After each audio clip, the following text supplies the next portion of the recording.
यहाँ पे हम कारों के बारे में पढ़ रहे हैं। बसी प्राइवेट लिमिटेड और प्राइवेट लिमिटेड कंपनी एक 10, ठीक है। बोरिंग ड्यूरिंग द ईयर हो जाएगा, ठीक है। एंड देन उसके बाद क्या हो जाएगा, अगर पहले पहले क्या बोलते हैं, फिजिकल इन्वेंट्री। फिजिकल इन्वेंट्री में क्या देखना है कि पीपी है, जो पीपीई है वो इंटेंजिबल एसेट प्रॉपर्ली रिकॉर्डेड हुआ है कि नहीं, और PP physically verified intangible assets title deed बराबर है कि नहीं। टाइटल डीड की क्या देखना पड़ेगा, डिस्क्रिप्शन देखना पड़ेगा, gross amount held in name, promoter कौन सा है, period of holding, reason for not being held in the name of the company, ठीक है। ये बेसिक बताएंगे। रिवैल्यूशन बताएंगे कि रिवैल्यूशन पीपी का हुआ है कि नहीं हुआ। अगर 10% ज़्यादा होगा तो क्या नेट कैरिंग वैल्यू से 10% ज़्यादा रिवैल्यूशन होगा तो बताना पड़ेगा। और प्रोसीडिंग अगेंस्ट होल्डिंग बेनामी एक्ट, ठीक है। और इन्वेंट्री के बारे में बताएंगे। ऐसी कोई इन्वेंट्री पड़ी हो तुम्हारे पास, physically inventory it is physically verified in reasonable intervals and coverage and procedure का है कि नहीं है। और कोई 10% ज़्यादा डिस्क्रिपेंसी पेंसी तो बताना पड़ेगा। वर्किंग कैपिटल लोन लिया 5 करोड़ से ज़्यादा तो बताना पड़ेगा। अगर quarterly statement books of account से मैच नहीं करते तो बताना पड़ेगा। क्लॉज 3, क्लॉज 3 बोलता है लिक्स, लोन्स इन्वेस्टमेंट गारंटी सिक्योरिटीज अगर लैक्स दिया हुआ है, लोन से एडवांस दिया ऐसे जीवी वाले पार्टी को, तो aggregate amount and outstanding balance बताना पड़ेगा। लोक्स का लिक्स का जो terms and condition not prejudicial to the interest of the company, loan advance schedule, principal interest का शेड्यूल ऑफ रिपेमेंट है वो स्टिपुलेटेड है कि नहीं है, और रिपेमेंट रेगुलर है कि नहीं है। If not regular for more than 90 days then कौन कौन से स्टेप्स आपने लिए हुए हैं। और अगर बैड लोन्स दिए हुए हैं, जैसे कि आपने इसको लोन एडवांस है, नेचर ऑफ लोन, अगर सेटल आउटस्टैंडिंग, भाई आउटस्टैंडिंग लेना है लेकिन उसको अपने रिफ्रेश कर दिया, रिन्यू एक्सटेंड फ्रेश लोन कर दिया है, तो उसका स्पेसिफिक अमाउंट बताना पड़ेगा आपको। और अगर आपने लोन दिया है which is repayable on demand, उसका ड्यू डेट नहीं है, तो विदाउट पेमेंट ऑफ रिपेमेंट तो percentage of total amount given to promoter बताना पड़ेगा और रिलेट पार्टी को। जो क्लॉज नंबर 4 बोलता है कि लिक्स का दर 4 दिन तक रहता है, 5 दिन तक रहता है, तो लिक्स का 185 एंड 26 कंप्लाई, ये पता नहीं क्या होता है। डिपॉजिट, डिपॉजिट में क्या बोला है, सबसे पहले डिपॉजिट हमने लिया है, दिया नहीं लिया है, तो इसमें बताना पड़ेगा। सबसे पहले हमें बताएंगे क्लॉज 5 में कि whether the directive of the RBI complied हुआ कि नहीं हुआ है, और provision of 73 has been complied with, if not nature of controversy बताना पड़ेगा, और ऑर्डर जो भी एनसीएलटी और आरबीआई ने दिए थे इज बीन कंप्लाइड विद और नॉट। कॉस्ट रिकॉर्ड ऐसा 148(1) के हिसाब से बनाया हुआ है या नहीं, मेंटेन ऑफ कॉस्ट रिकॉर्ड्स हमें बताना पड़ेगा। स्टैचुटरी ड्यूज क्लॉज 7, 7 से स्टैचुटरी ड्यू, ठीक है। अनडिस्प्यूटेड है, डिस्प्यूटेड अनडिस्प्यूटेड है, रेगुलर वाली है, अगर रेगुलर वाली है, इफ़ नॉट अगर over due for more than 6 month on balance sheet date तो इट शुड बी इंडिकेटेड होना चाहिए। अगर डिस्प्यूटेड है तो अमाउंट इन्वॉल्व एंड फोरम बताना पड़ेगा। आई टैट और हाई कोर्ट सुप्रीम कोर्ट काय में है, ठीक है।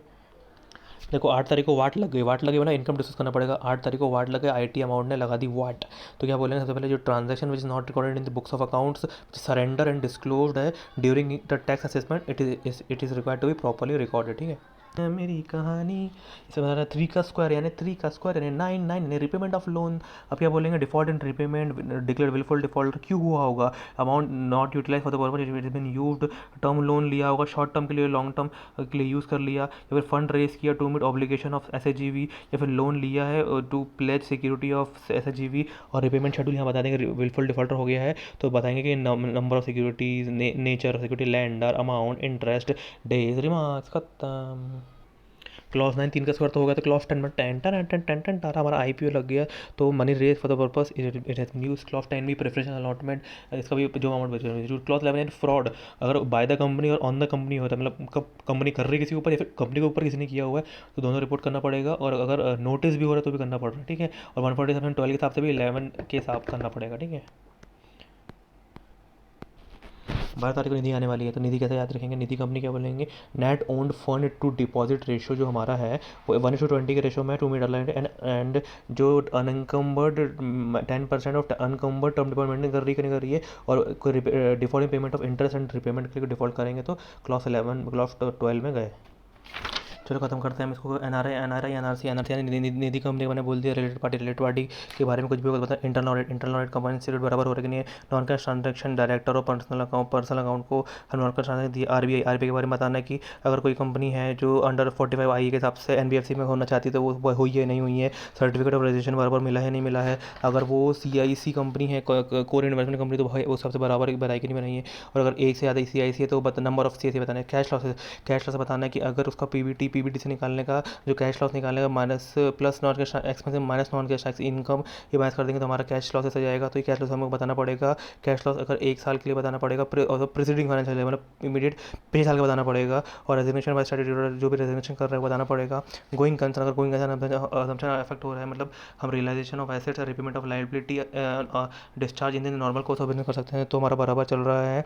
और गोइंग कंसर्न अगर असम्पशन बराबर है तो बताना पड़ेगा। एंड उसके बाद सी एस आर रिपोर्टिंग बताना पड़ेगा कि भाई अगर हम दो प्रोजेक्ट हैं, दो ऑप्शन है, अगर हम इम्पैक्ट अगर अदर देन ऑनगोइंग प्रोजेक्ट में करना चाहते हैं तो शेड्यूल 7 में डालना पड़ेगा 6 month from the end of the financial statement 130 section 5 के हिसाब से। और इम्पैक्ट कर रहे हैं, स्कूल हॉस्पिटल बना रहे हैं, तो ओन बैंक अकाउंट नहीं रख सकते हैं, स्पेशल अकाउंट में रखना पड़ेगा पैसे को, ठीक है। एंड देन उसके बाद क्वालिफिकेशन फाइनेंशियल स्टेटमेंट, अगर कोई एडवर्स क्वालिफिकेशन या एडवर्स रिमार्क होता है कंसोलिडेटेड फाइनेंशियल स्टेटमेंट में तो यहाँ पर आएगा 21 में, ठीक है। चलो वो मेरे साथ बोल दो, जितने भी प्रो क्या बोलते हैं 1 2 3 4 से बोलेंगे। 1 क्या बोलेंगे, पीपी याद है, ठीक है। 2 इन्वेंट्री, 3 क्या याद है, 3 में 3 क्या होता है, लिक्स लोन इन्वेस्टमेंट गारंटी। 4 तारीख को भी लैग डे रहता है, 5 तारीख को, 4 तारीख को कमाते हैं, 5 दिन को डिपॉजिट करते हैं, तो 5 डिपॉजिट, 6 यानी कॉस्ट ऑडिट, 7 यानी 7 यानी स्टैट्यूटरी ड्यूज, ठीक है।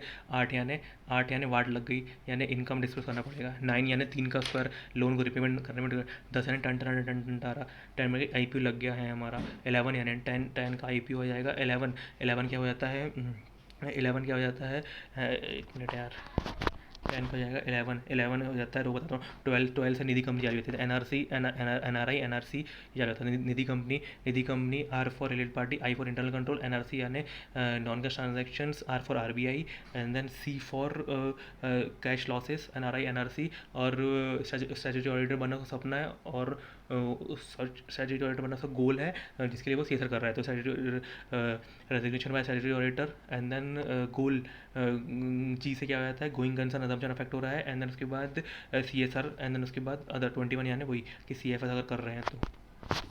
11 यानी फ्रॉड, 11 मुल्क की पुलिस पकड़नी है हमको।